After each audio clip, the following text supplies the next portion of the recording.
rental at a time. It is Friday, June 24th, and this is your daily financial news. Couple of quick things right up front. We are doing something that I don't ever recall doing in the last 3 years or 6,000 plus videos. We are actually going to go live at 8 a.m. for an impromptu Q&A. So if you like the daily financial news, you can't make my Saturday morning 8 a.m., which we will still do tomorrow. I'm going to go live at 8 a.m. or about 29 minutes, and I plan to go for an hour.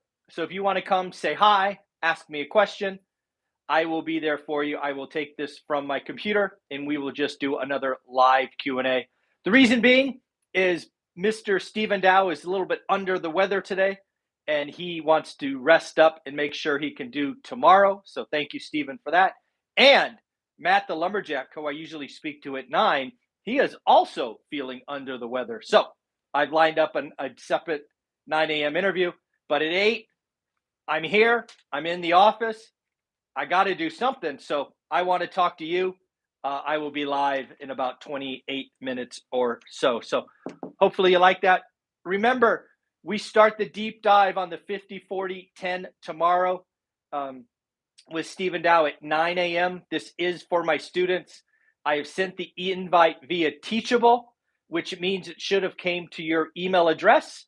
I will do it again today, just as a double check. And I posted it in our very private Facebook group. So it is there. My intention is to go for 90 minutes from 9 a.m. to 10:30. And just because I'm here, we have an extra special guest. The Millennial Mike is going live 10:30 in the Facebook group to talk about investing out of state. So we are investing in this channel. We're investing in you. Lots of stuff tomorrow. 8 a.m. live, 9 to 10:30 deep dive, 10:30 on out of state. Man, this channel is really growing. Thank you for all the contributors. Thank you for helping me help others. That is amazing. So new home sales. Remember last month, new home sales crashed. I mean, like seriously disappointed. They came in at 591 on an expectation of like 750. Huge miss. Well, not so much in May. As we heard from Lennar in KB Homes, they have been selling homes. Home sales up 10.7%. They came in at 696 on an expectation of 587. So roughly that is a 20% beat. Folks, there are lots and lots and lots of people talking about deflation, talking about a Fed pivot this year. Kathy Wood talked about July. Now people are talking about September. You can't have a Fed pivot when new home sales surprise to the upside. Wishful thinking. So, yes, new home sales are up. April was also revised up. So it was bad, but not as bad, if that makes sense. So again, it came in last month at 591. It was up to 629. So 5, 6, 7% higher. Data got cleaned up. This is pretty common. Revisions 1 month out. Not unusual. So again, a little bit better. I did collect some housing stats by region. These are existing home sales, right? Very much region-based. Remember, these national numbers, even region numbers, should mean nothing to your buy box. You need to be looking at your buy box every day. You need to know average in your buy box. And then, and only then, do a great deal, 30-year debt, cash flows day one. No exceptions, okay? So regions. Probably doesn't surprise you that the West has the highest median home price. The West's highest median home price is $633,000. That is up 13.3% year on year. Northeast is second. Its median home price is $409,000. I am rounding to the nearest thousand. Northeast saw the lowest home appreciation year on year at 6.7%. The South came in at 375,000 median home price, and the highest year on year growth. Folks, it is very clear that the country seems to be tilting to the South. Florida, a big grower, as you might suspect. 20.6% increase year on year. I don't think the South was ready for the population tilt, hence not enough building. It's going to take time to catch up. And then finally, the cheapest or least expensive, or whatever you want to call it, lowest median home price is in the Midwest at $294,000 for an increase, very respectable, of 9.5%. These were all May numbers from the National Association of Realtors. Right? Next up, you want a trick? You want to cut 5 years off your 30-year mortgage? I don't know, would this a trick, a hack, a shortcut, whatever you want to call it? Today, you are probably paying your mortgage, like most people, once a month or 12 payments. Did you know if you paid it every other week or bi-monthly, or actually no, every other week, instead of making 12 or 24 payments, you would actually make 26? That extra full payment a year actually allows you to save 5 years on your 30-year mortgage. I wrote down some numbers. For example, if you were to do that and save 5 years, you would save roughly $43,000 in interest payments on your average $400K mortgage. Might be something to think about. If you get paid maybe every other week, why not work in a mortgage payment into that? It might be interesting to look at.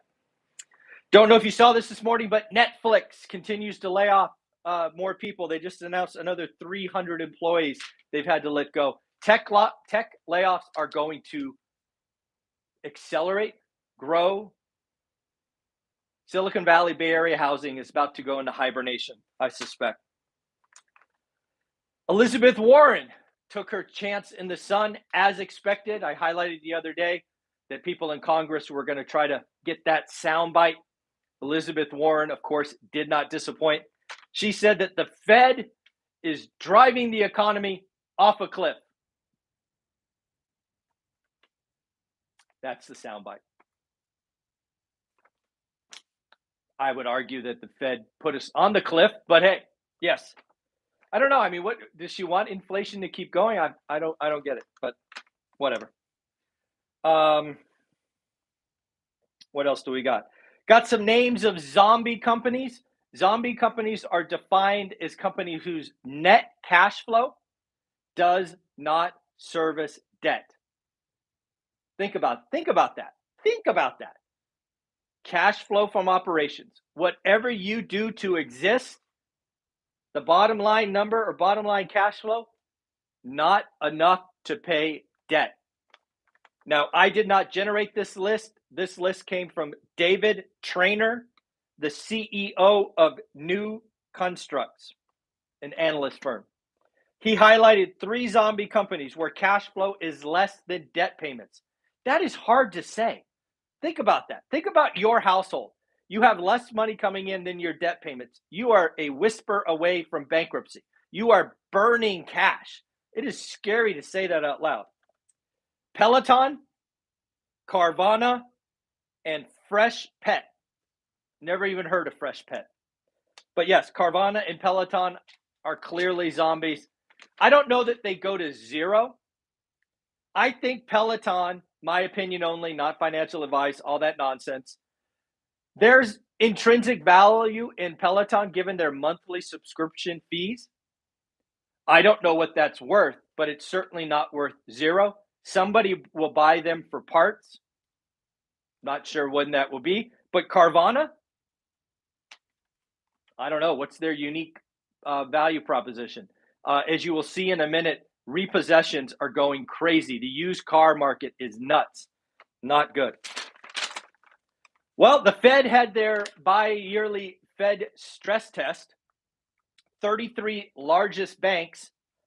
The Fed says that, you know what? These banks are so strong, they can withstand 10% unemployment and a 55% drop in the stock market. Not really sure how I feel about that. Sounds kind of scary. But yes, they did do that. Germany warns that the entire world economy is in danger of collapse. I read that article. That was a scary title. Basically, what they are highlighting in the article is if Russia turns off natural gas to Europe, game over. That is frightening to think about. Frightening. The U.S. leaders, can we have energy independence sooner rather than later? Maybe if we produce enough, we can help others in this time of need. I'm just saying. Yeah, just saying. Looks like Chicago has unfortunately lost another company. We reported that they lost Caterpillar and Boeing, right? They've removed their headquarters going elsewhere. I think one went to Texas, one went to Florida. Well, now Citadel and Ken Griffin's hedge fund, they are leaving Chicago for Miami. Miami is going to be like Banker City pretty soon. Kind of crazy. We did have some earnings today. FedEx missed top line, but beat bottom line. So missed on revenue, beat on earnings. Shipping volume down. What does that mean for Amazon, eBay, Etsy, all these others? Again, I will say FedEx shipping volume down. Might be a sign of retail's struggling. CarMax beat top, beat bottom, but warned the used car market is challenging. LendingTree has continued the pre-announcement, I should say, negative pre-announcement trend. They have earnings cut, revenue cut, not good. Bloodbath over at LendingTree. The used car repo market is exploding.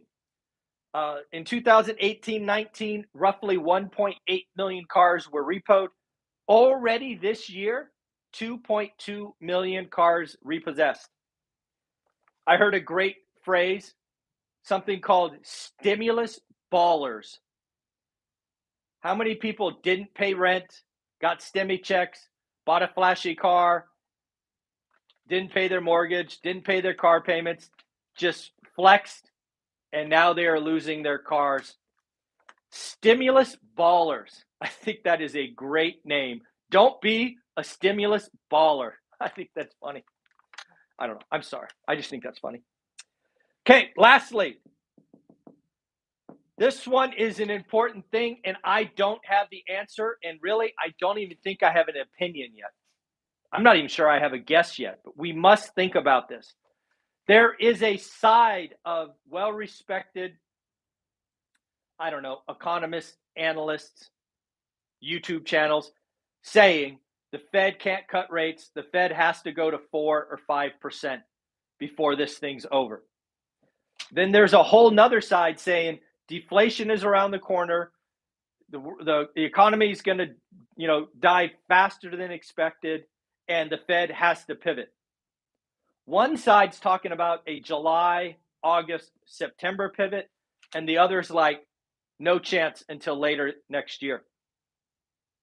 This is an important decision because if you believe the Fed pivots this year, you act one way. If you believe the Fed has a backbone and won't do anything, even if the market collapses and unemployment goes up, you act a different way. I know the market has taught you to believe one thing, i.e. the Fed put. I believe inflation is so high and so bad that that's not an option, but I don't know yet. There are well-respected people that I know calling for the Fed to go as high as 4 or even 5% to break inflation. Equally, there are lots of people, and I would argue probably more people that frankly don't believe the Fed. They don't believe the economy. But again, look at this. New home sales up, Winnebago up, Lazy Boy up. I don't know. I don't really have an opinion, but this is an important decision. If you're in real estate, do yourself a favor, look at your buy box, see what's going on, understand only great deals. We did good and great deals the last 2 years. Good left the building. We're only doing great. Cash flow day one. I don't know. This is an important thing to think about, and I will be thinking about it. So again, folks, remember, we're going to go live 8 a.m. I'll try to go for 60 minutes, but if nobody shows up, it'll be really short. Before I do that, let's congratulate 2 more people. Isaiah, congratulations for getting your deal. Your card will go in the mail.